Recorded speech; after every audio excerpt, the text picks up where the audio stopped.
Every family has an attic, a place where dust settles on the things no one talks about.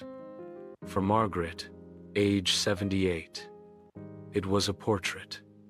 Her children thought they knew her, a devoted wife, a steady mother who lived her life without scandal. But one day, while cleaning, they pulled out a painting wrapped in cloth. A younger Margaret, radiant, smiling, and beside her, a man none of them had ever seen. That was the moment her smile stopped being comforting. It became terrifying. At first, they dismissed it.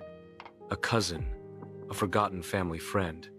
But the portrait felt wrong, hidden too carefully. Then, one of them noticed something taped to the back of the frame. A brittle envelope, addressed in Margaret's looping handwriting. To the only man I ever truly loved.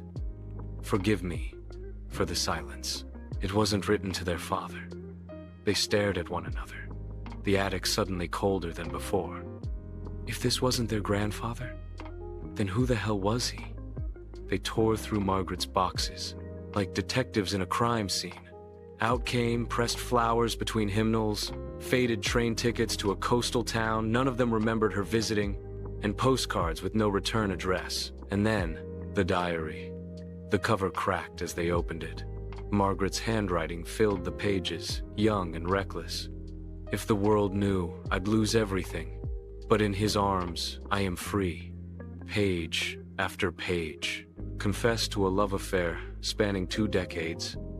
A man she could never name publicly. And then a line that froze them. Our child will never know the truth.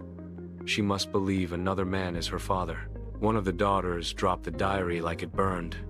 A child? Hidden? Which of them? The attic went silent. Suddenly, every family resemblance, every childhood story, every memory felt like a question mark.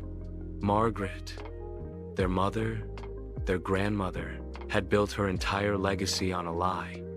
The man in the portrait wasn't just a secret lover. He was blood. And the smile on her face wasn't just joy. It was defiance. A quiet declaration that she had lived 2 lives, the one they knew and the one she buried. They put the diary back into the trunk. No one spoke. Because the truth wasn't just about Margaret, it was about them. Who were they, really? Children of duty? Or children of forbidden love? The portrait stopped being a painting. It became a mirror. Every smile, every memory, suddenly looked different. Margaret wasn't the saint they believed. But maybe she wasn't a sinner either. Maybe she was just a woman who chose survival over truth. So I'll ask you this. If someone found the portrait of your past, would it confirm the story you tell today, or reveal a truth you've buried? Tell me in the comments. Because the attic never lies.